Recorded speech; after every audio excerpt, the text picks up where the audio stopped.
বিশিষ্ট প্রবাসী সাংবাদিক জুলকারনাইন সায়ের তার ব্যক্তিগত ভেরিফাইড ফেসবুক পোস্টের মাধ্যমে আওয়ামী লীগ সিনিয়র নেতার বক্তব্য তুলে ধরেন।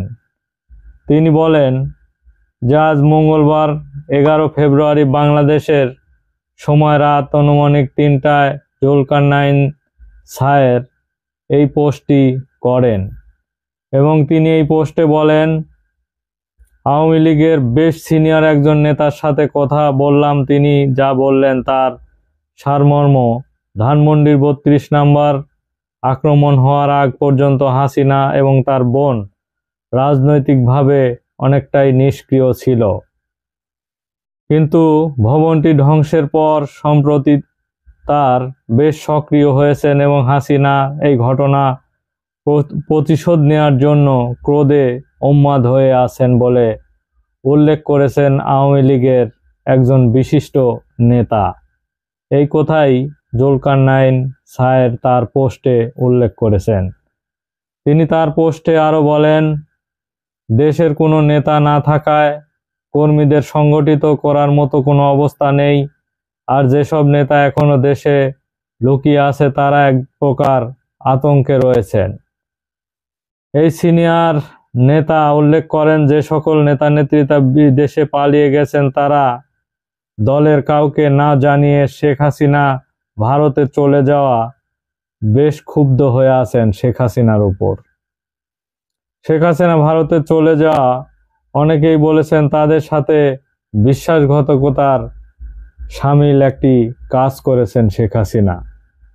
এই কারণে অনেক নেতাকর্মীদের সাথে যোগাযোগ করার চেষ্টা করলেও আসলে অনেকেই সাড়া দিচ্ছেন না। বিদেশে অবস্থানরত যে সকল নেতারা রয়েছেন বড় অংশ বেশ অর্থ সংকটে আছেন বলেও জানিয়েছেন এই নেতা। কেউ তেমন টাকা পয়সা সাথে করে নিয়ে যেতে পারেনি, কারো প্রস্তুতি ছিল না, আর বেশিরভাগই সম্পদ গড়েছেন অন্যের নামে। বিশিষ্ট এই নেতা এই জুলকারনাইন সায়েরের কাছে আসলে স্পষ্টভাবে কিছু বক্তব্য তুলে ধরেছেন যে যেসব নেতা পালিয়ে আছেন এবং যারা পালিয়ে গেছেন আসলে বেশি টাকা পয়সা কেউ ওইভাবে প্রস্তুতি নিয়ে পালিয়ে যেতে পারেননি। এই কারণে তারা বিভিন্ন অর্থ সংকটেও ভুগছেন এবং বেশিরভাগ নেতা নেত্রীরাই জানা গেছে যে সম্পদ গড়েছেন বেশিরভাগই অন্যের নামে।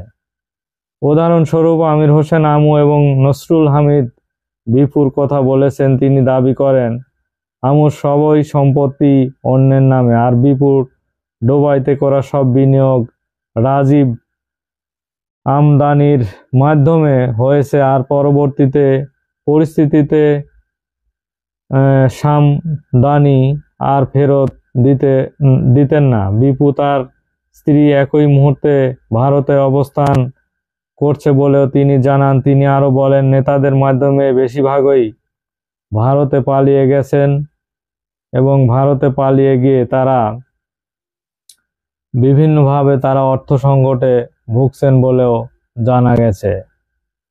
বিপু এবং তার স্ত্রী অবস্থান করছে ভারতে এবং তিনি আরো বলেন, নেতাদের মাধ্যমে বেশিরভাগ ভারতে আছেন।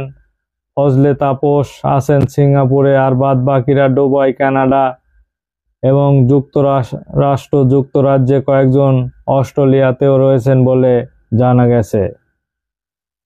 বর্ডার পার হয়ে নিরাপদে কলকাতা পর্যন্ত পৌঁছে আত্মগোপনে থাকা আওয়ামী লীগ নেতাকর্মীদের মাথাপিছু 20 লক্ষ টাকা পর্যন্ত খরচ হয়েছে বলেও জানান তিনি।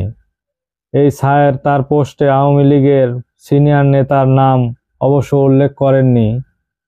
তিনি উল্লেখ না করে বিভিন্ন তথ্য নিয়েছেন যে আওয়ামী লীগ নেতারা বর্তমানে কি অবস্থা আছেন, কিন্তু শেখ হাসিনা যে পালিয়ে ইন্ডিয়া চলে গেছেন এবং প্রথমে বলা হচ্ছে যে ওই নেতা উল্লেখ করেছেন তার বক্তব্যে, এবং জুলকারনাইন তার যে ফেসবুক পোস্টে উল্লেখ করেছেন যে এতদিন এবং তার বোন এবং শেখ হাসিনা কিছুটা নিষ্ক্রিয় ছিল রাজনীতিতে, কিন্তু ধানমন্ডির যে 32 নম্বর বাড়ি ছাত্ররা ভেঙে দেওয়ার পরে তিনি প্রতিশোধ নেওয়ার জন্য চরম ক্ষুব্ধ হয়ে আছেন বলে জানিয়েছেন এই আওয়ামী লীগের সিনিয়র নেতা।